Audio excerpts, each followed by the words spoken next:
Welcome to Amusing Jews, where we celebrate Jewish contributors and contributions to American popular culture. I'm Jonathan Friedmann. And I'm Joey Angelfield. Producer-engineer Mike Tomren is working somewhere behind the scenes. Amusing Jews is a project of Adat Chaverim, Congregation for Humanistic Judaism, the Cool Shul Jewish Cultural Community, and Atheists United Studios. Hey, Joey. Back in 2006, I remember going to an exhibit at the Museum of Contemporary Art in Los Angeles called Masters of American Comics. It featured drawings by 15 artists who helped shape American comic strips and comic books during the 20th century. There were, of course, amusing Jews among them: Will Eisner, Jack Kirby, Harvey Kurtzman, Art Spiegelman. Mind you, this was 2 years before the ubiquitous Marvel Cinematic Universe began taking over the world, and comics were still largely considered disposable and niche. I remember thinking, this is fantastic. It's introducing popular illustration into this museum of fine arts. Just as important as acquainting the art world with popular art forms is bringing the art world to popular audiences. Our guest today has been navigating these waters for years, helping to make art and creativity accessible to everyone. We're delighted to talk with Molly Surno, an artist, curator, and cultural producer. She was part of the team that created TEDx and was the first outreach director for Kickstarter. She's been called a tastemaker and a person to watch in the art world by The New Yorker, The New York Times, LA Times, The Wall Street Journal, Filmmaker Magazine, and more. Molly, welcome to Amusing Jews. So happy to be here. Thanks for having me. So, as someone who worked with Kickstarter in its early days, you were on the ground floor of what has become a very important movement, crowdfunding, and specifically, crowdfunding focused on creative projects. What were those early meetings like? By the time I joined Kickstarter, it had already been kind of a fully baked idea, and they were trying to disseminate the scope and the reach outside of what was kind of naturally being funded. Film was such a popular category. You can imagine it's going to so many people. There's so many moving parts. It's like a lot easier to fund something when the idea is that like hundreds or thousands or millions of people are going to watch it. It's much harder when it's like an obscure dance performance or, even art projects. So they wanted to kind of diversify what was kind of the natural vertical it was going in. And obviously product design at that time too. You're just kind of pre-selling your idea, which is really the kernel of where it came from. They wanted to do this concert in New Orleans, the two founders, and they were like, we don't have money to do it. What if we pre-sold our tickets, And that's sort of like was the engine that started it. And it was a dream job. My job was to like do what I love doing most, which is, something similar to what you're doing, researching people you want to talk to. And in my case, I got to like ideate and come up with and sculpt ideas and creative projects with organizations, people, institutions that I admired and brought them into the fold. And for me, I love the beginning phase of projects like this because that's when they're like a little bit more Wild West, more experimental. You got to try things out. There was not like the same protocols of like, the rate of return and your KPIs. It was like, let's see what works. Like, oh my God, this worked. Now let's try this. And that spirit and that creativity and that sort of, just going rogue with your ideas is so magical. And, I was very young at the time. The only reason I left is because I applied to one graduate program, which was the Columbia MFA program, super renowned. And I thought there was just no chance that I would get into it. And I did. I was one of four, international candidates in the department I was let into. And so I kind of couldn't say no, but I cried when I got in because I was like, I have to say goodbye to like my dream job. Have you been paying attention to Kickstarter over the years and the different changes? Absolutely. It really, really, it's funny. I definitely, I don't want to say drank the Kool-Aid because, I think it's great Kool-Aid and I totally admire the crowdfunding and crowdsourcing. And I think it's revolutionized and democratized the way art's made. That being said, I actually still profoundly believe in the role of a curator. I don't believe in the sort of always like the populist notion of art making, like may the most popular, or may the person who has the best social feed, or may the person who, felt, like I said, when you're in films or certain things, a lot different than maybe a solitary artist who's, by themselves, it's not so branded. I do think there's a role in somebody who's researched, considered, and kind of aesthetically and philosophically trying to bring ideas to the public with a point of view. And I think that sometimes that kind of crowdsourcing model can negate or erase that the need for like a curatorial point of view. This might be a little off topic, but it seems a little bit connected, at least in my mind. How do you feel about Etsy and other venues like that? Yeah, I mean, again, I think it's so wonderful that people have these spaces to be entrepreneurial, to be, it's like the NFT conversation, right? It's like you had kids that like were just doodling and then they became billionaires. I think there is a role for the formality of, a cultural programmer or curator, which is largely what I do. So obviously I believe in it. But yeah, I think, Etsy and I mean, Depop or even Instagram, people use to promote whatever they're doing. Artists sell directly from Instagram. I mean, that is wonderful, but I do think there should be an educational process alongside just the consumer process. Very interesting. So you were also there at the beginning of TEDx, the grassroots nonprofit side of the influential TED Talk phenomenon. Yeah. So what was that like, and what was sort of the mission there, and similarly, is it living up to its mission? Yeah, it was really amazing. I mean, I had just, it was like, I had a lot of jobs, so I can't say it was my first job in New York, but I did stumble into it. I worked for an artist who passed away. She had no living family members. I was 22 years old, and so all of a sudden I was caring for her and her estate, and and it happened to be that her best friend was just this woman who has become my mentor. She married my husband and I. She's like just such an important person in my journey. She was very involved in TED, introduced me to the woman who started TEDx, Lara Stein, and they asked if I wanted to kind of come in for a meeting, and just so brilliant, right? Again, and kind of democratizing, TED was very elite in the sense that while the videos were accessible to everybody, it costs a lot of money to go to TED. So the milieu of people who are actually there is very narrow. I love that TEDx gives people the opportunity to bring it and kind of indigenize it to their own city, their own town, their own culture, so that it feels like relevant while using the model. And obviously so brilliant for TED because then their brand now is global. So, I do think that somebody like TED is living up to it. And as a pioneer, and same with Kickstarter, I mean, they're really trailblazers. So, there's a lot of copy sites. There's like storytelling market has become, maybe even podcasts in a way has somewhat responsible for the TED Talks, because we're just so much more clued into listening and learning and idea sharing through that platform. So one of your current pursuits is Push Projects, a curation and cultural programming service that works across visual art, moving image, music, technology, and food to create one-of-a-kind art experiences. Yeah. Yeah.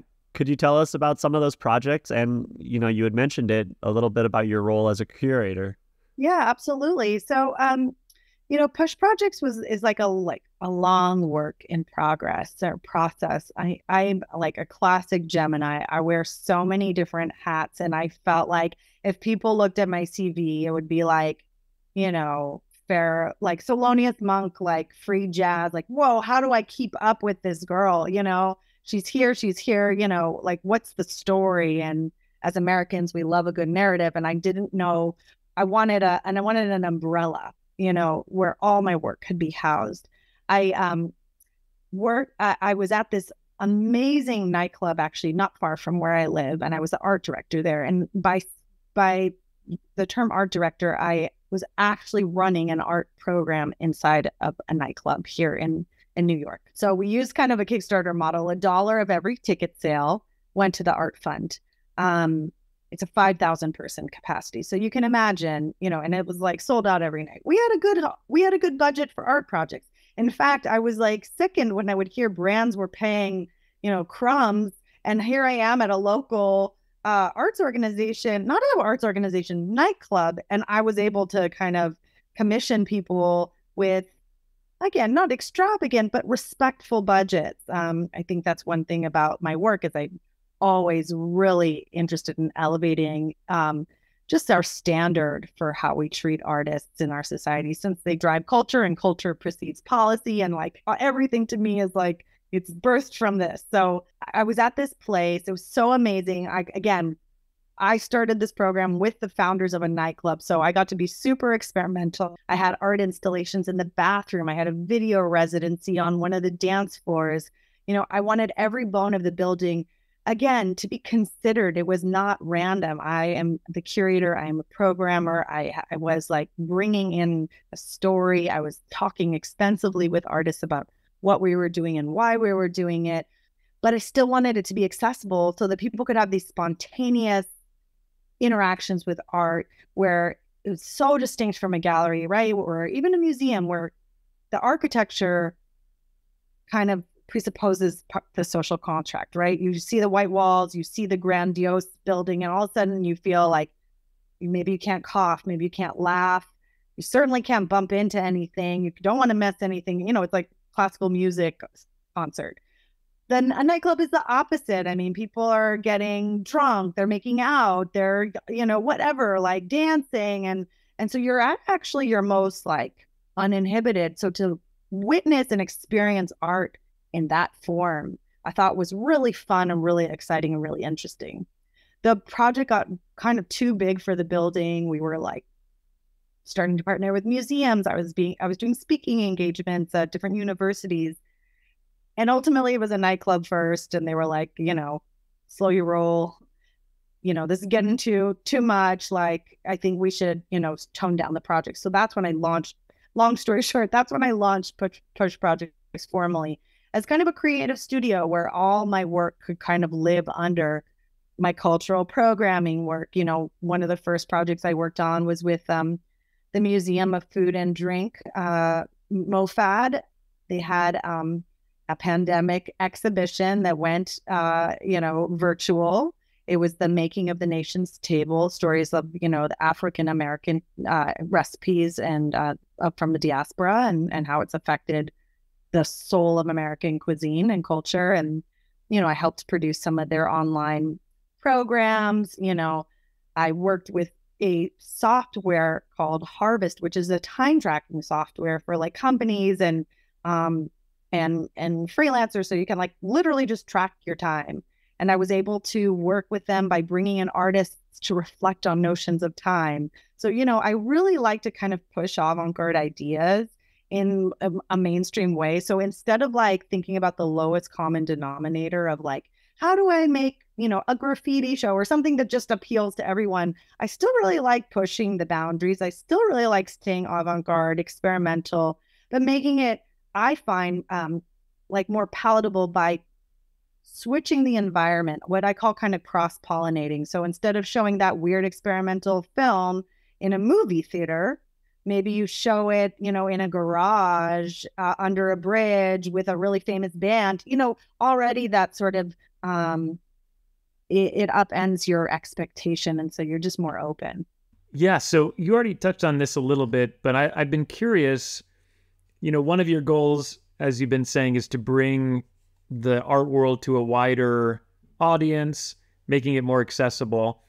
In your view, are there certain kinds of art works or styles or genres that work better in that format? Or do you kind of push the envelope and see what unusual things people might be interested in that they had no idea they might be interested in?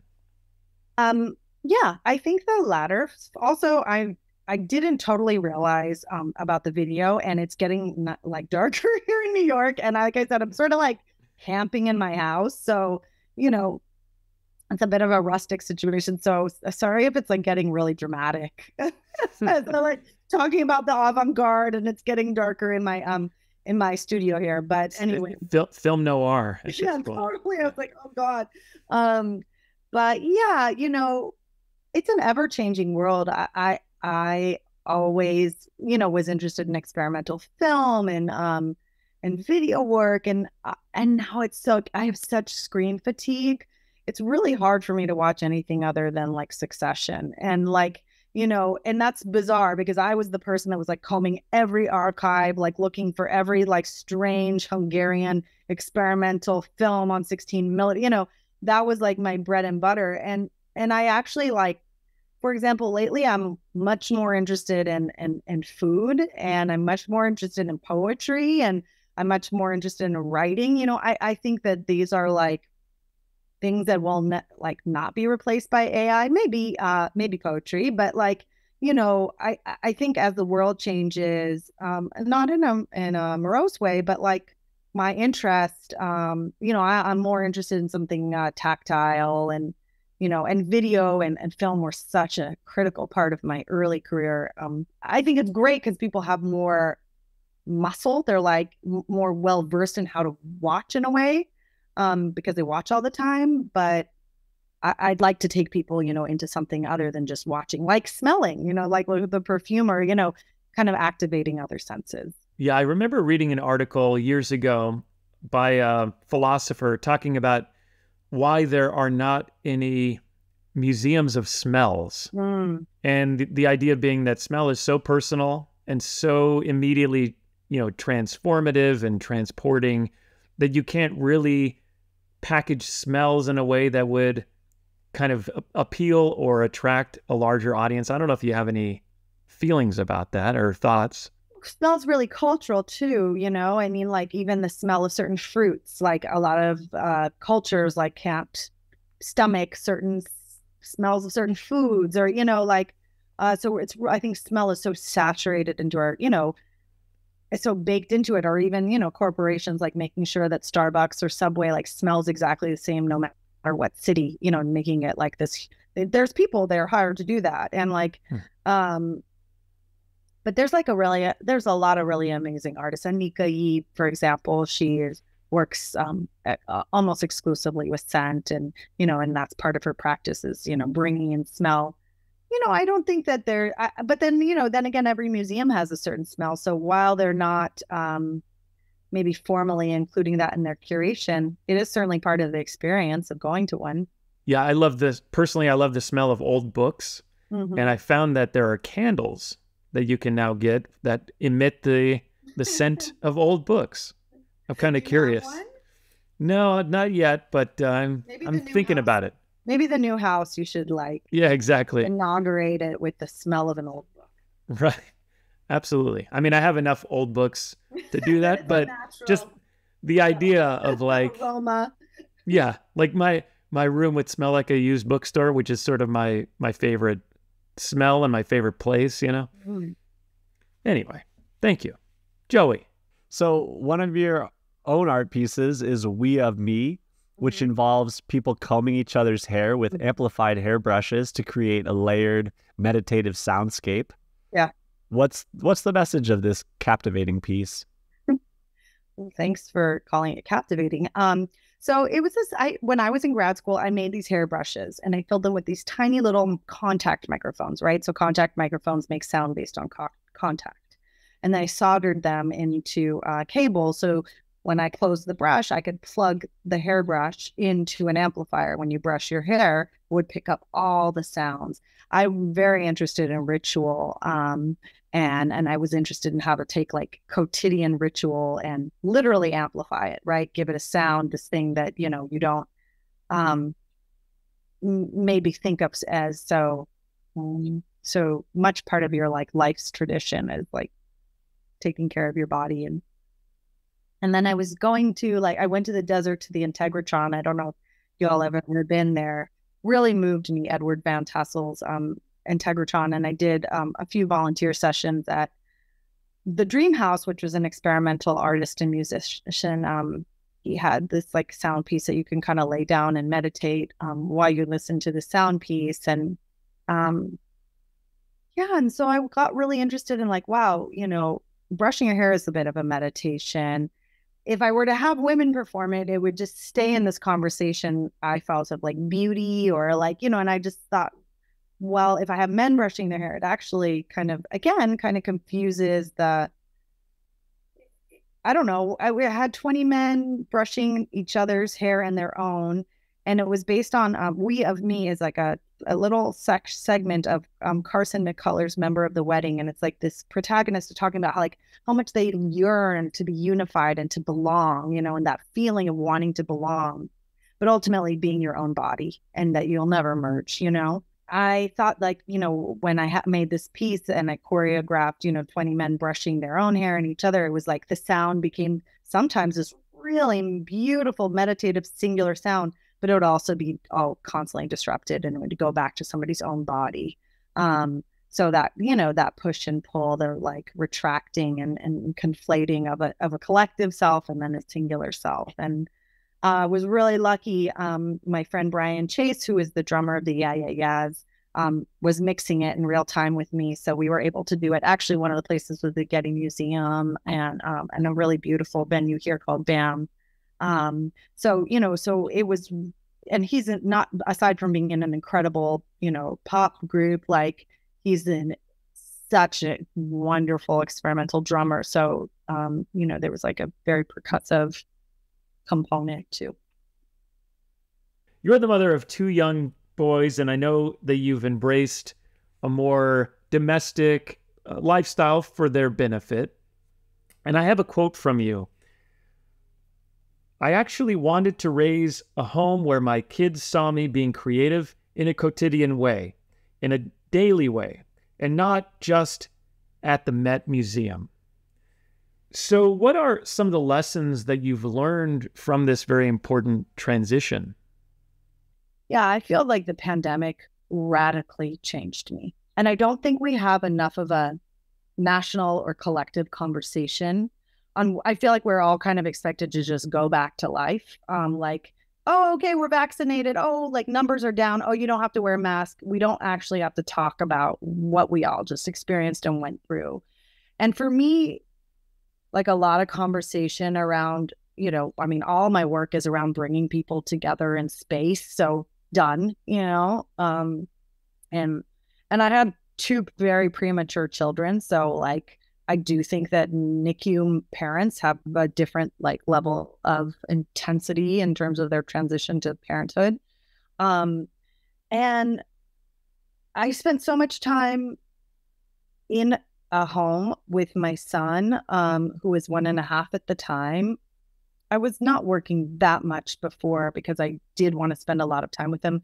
But our life obviously wasn't public at all. So I was making all of his meals. I don't have a lot of memories of family meals, or things that my parents made me, or growing any of our own food or, and I mean, it's so funny, but I'm a pandemic baker that never stopped, and I bake bread almost every day, and now I'm really good at it, and my kids have my bread, and I just think that that is really meaningful for me, and it's really creative, and I think you can live in such a radical way that models something really different than seeing an experimental film or anything.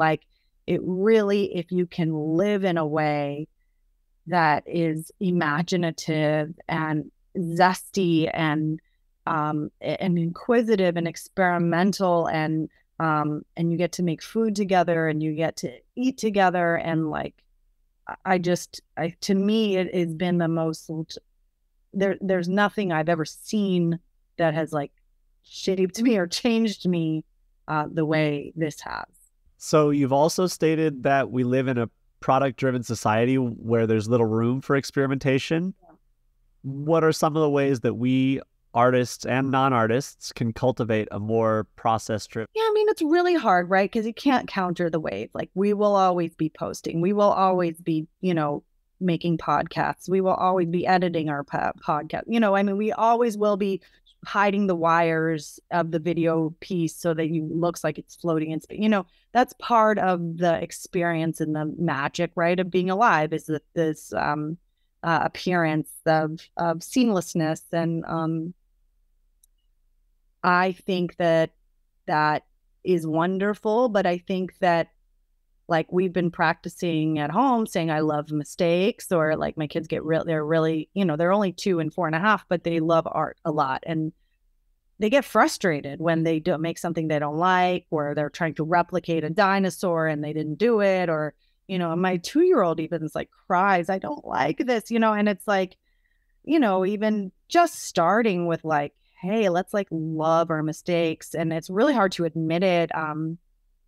There's a real vulnerability to it. And I think, not everything. I've been thinking lately too, like, because there was a part of me that was like, oh, I'm really good at baking. Like, maybe I'll turn this into something. And I'm like, wait, like, what if there's like a holiness to a hobby? And what if like everything doesn't have to turn into the product that I put out there that define, like, that's okay. And I just think that there is, and that gives me a lot more room to be playful and try things out, because I'm not worried so much, other than like, are we going to eat it in my house or not eat it, or we have guests or something. But I don't have to be so worried about like, oh shit, my Instagram is not going to work today because the thing I made is not beautiful, I'm also all about ugly food too. Like, some of the best food is just so ugly, and that doesn't have a place right now in society because everything is so captured. And, I don't know. Well, there's that old line that, it all comes out the same way anyway. Yeah. Well, thank you so much, Molly. It's been great catching up with you. And to our audience, now back to your regularly scheduled lives. Amusing Jews is here to amuse you. If you like being amused, go ahead and click like and subscribe.